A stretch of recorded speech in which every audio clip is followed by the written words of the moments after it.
कि उनके खिलाफ साजिश कौन कर रहा है?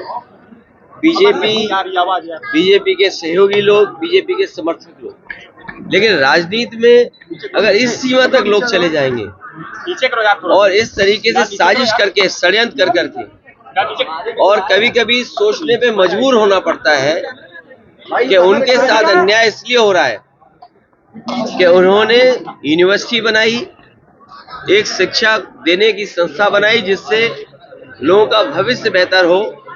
और कभी कभी सोचने में जब बहुत चीजों को सोचते हैं, समझते हैं, तो ये भी लगता है कि मोहम्मद आजम का साहब मुस्लिम है, इसलिए उनके साथ ज्यादा अन्याय हो रहा है। अगले जी, मध्य प्रदेश में आपने लिस्ट जारी कर दी है और कांग्रेस कह रही इनकी कोई जमीन ही नहीं है। देखिए, कौन कांग्रेस या कोई दल क्या कह रहा है, इंडिया गठबंधन, हम ही कंफ्यूज हो गए होंगे। इसका मतलब अगर हम उन मीटिंगों में बैठे हैं तो हम ही कंफ्यूज रहे होंगे। इसीलिए जिस व्यक्ति के बारे में आप बात कर रहे हैं, मुझे नहीं पता कि कांग्रेस पार्टी का कौन व्यक्ति इस तरह की बात कर रहा है।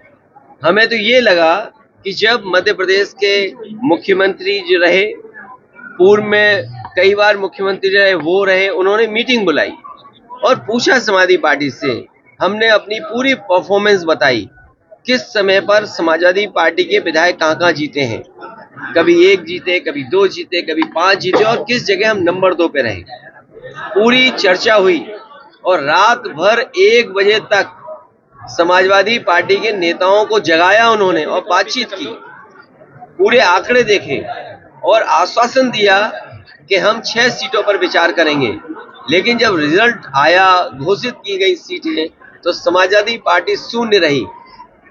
अगर ये मुझे पहले दिन पता होता कि विधानसभा स्तर पर कोई गठबंधन नहीं है इंडिया का, तो हम उसमें कभी मिलने नहीं जाती हमारी पार्टी के लोग, न अपनी हम सूची देते कांग्रेस के लोगों को, न कांग्रेस के लोगों का फोन उठाते। लेकिन अगर उन्होंने ये बात कही है कि गठबंधन नहीं है, तो हम स्वीकार करते हैं गठबंधन नहीं है। और गठबंधन अगर केवल उत्तर प्रदेश में केंद्र के लिए होगा तो उस समय विचार किया जाएगा, और जैसा व्यवहार होगा समाजवादी पार्टी के साथ, वैसा ही व्यवहार उनको देखने को मिलेगा यहाँ पर। सर, उन्होंने कहा कि हमने घोषी में समर्थन किया और ऐसा रहा। किस नेता के बारे में बात कर रहे हो आप? ये कांग्रेस के कौन नेता है? उनके प्रदेश अध्यक्ष कह रहे हैं। देखिए, प्रदेश अध्यक्ष की कोई हैसियत नहीं है, न वो पटना की मीटिंग में थे, न वो जाकर के मुंबई की मीटिंग में थे। इंडिया के बारे में क्या जानते हैं वो, गठबंधन के बारे में उनकी क्या हैसियत है जो बोल रहे हैं इस तरह की बात? इजराइल और गाजा की उनसे पूछिए रात को 1 बजे तक क्यों उनके मुख्यमंत्री कमलनाथ जी ने बैठाया, क्यों उनके पूर्व मुख्यमंत्री दिग्विजय सिंह जी ने बैठाया? वो क्या उनके मुख्यमंत्री नहीं है क्या उनके प्रदेश के? अगर वो मुख्यमंत्री नहीं थे तो इस तरह की भाषा नहीं बोलनी चाहिए उनको। अध्यक्ष जी, और इसका मतलब ये हुआ कि आप दूसरे दलों को बेवकूफ बना रहे हैं, आप बैठा करके। ये बीजेपी से मिले हुए लोग हैं, ये कांग्रेस के लोग बीजेपी से मिले हुए लोग हैं। तो आगे के अभी क्या? ये जो बीजेपी से मिले हुए, देखिए, अगर मुझे पता होता कि गठबंधन प्रदेश स्तर पे नहीं है तो मैं समाजवादी पार्टी के नेताओं को दिग्विजय सिंह जी के पास नहीं भेजता। अगर मुझे ये पता होता कि समाजवादी पार्टी को प्रदेश स्तर पे गठबंधन नहीं कर रहे हैं, मैं कमलनाथ जी के पास अपनी पार्टी के लोगों को नहीं भेजता। और मुझे ये भरोसा होता कि कांग्रेस पार्टी के लोग धोखा देंगे तो मैं उनकी बात पे भरोसा नहीं करता। मुझे बताया गया कि 6 सीटों पर आपके लिए सोचा गया है, विचार किया गया है और उस पर तय करेंगे। सिटिंग एमएलए की जगह आप सीट दे दोगे आप, और उम्मीद करोगे कि मैं आपके बारे में सच बोलूं, और जो बात बोलनी है उनको मैं आपके माध्यम से कांग्रेस पार्टी को कहना चाहता हूं, अपने चिरकुट नेताओं से हमारी पार्टी के बारे में न बुलवाएं। आगे का क्या रहेगा? आगे कंटिन्यू रहेगा? अब आगे का देखा जाएगा, क्योंकि हमें अगर ये जानकारी मिल रही है कि गठबंधन केवल दिल्ली के स्तर पे, तो ठीक है, दिल्ली के स्तर पे जब बात होगी तो की जाएगी। एमपी सीटों पे अगर बात की जाएगी तब देखा जाएगा। अगर मुझे ये पता होता कि प्रदेश स्तर पे कोई गठबंधन नहीं है, वो नहीं है, हमने स्वीकार कर लिया, इसीलिए हमने अपने पार्टी के टिकट घोषित कर दिए। इसमें क्या गलत किया है? इसलिए मैं कह रहा हूँ कि आप लोग भी ऐसे छोटे नेता जो कांग्रेस के हैं, और मैं कांग्रेस पार्टी के बड़े नेताओं से यही अपील करूंगा, निवेदन करूंगा कि अपने छोटे नेताओं से इस तरह के स्टेटमेंट मत दिलवाइए। मायावती जी ने कहा युद्ध से हारे सभी देशों वो हालात खराब होते हैं।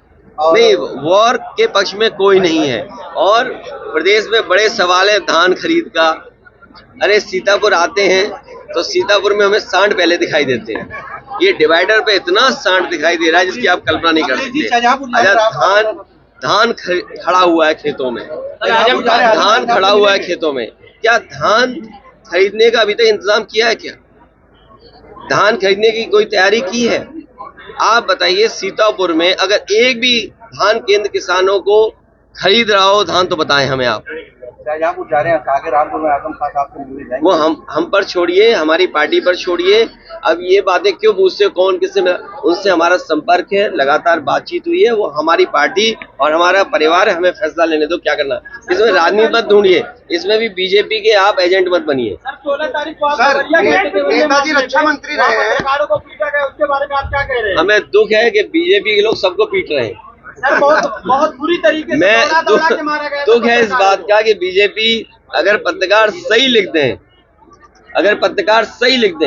तो पत्रकारों के खिलाफ भी जांच हो जाएगी, कार्रवाई हो जाएगी। और आप में से बहुत सारे ऐसे साथी हैं जो इस चीज को फेस कर चुके हैं। सच्चाई दिखाना चाहते हैं, उन्हें पुलिस कहती है क्या? हाँ, यही मैं कह रहा हूँ कि अब तो यूट्यूब पे भी पाबंदी लगा देंगे, इसलिए यूट्यूबर्स भी बड़े सावधान है ना। हमने कहा है कि हमने अब तक 20 लाख से ज्यादा जो वीडियो का डेटा है हमने डिलीट किया है। गूगल ने अपना डेटा भारत सरकार को बताया देखिए, लेकिन गाइडलाइन के हिसाब से नहीं था। वो ठीक बात है, वो एक अलग विषय है। समय आने पर आर्टिफिशियल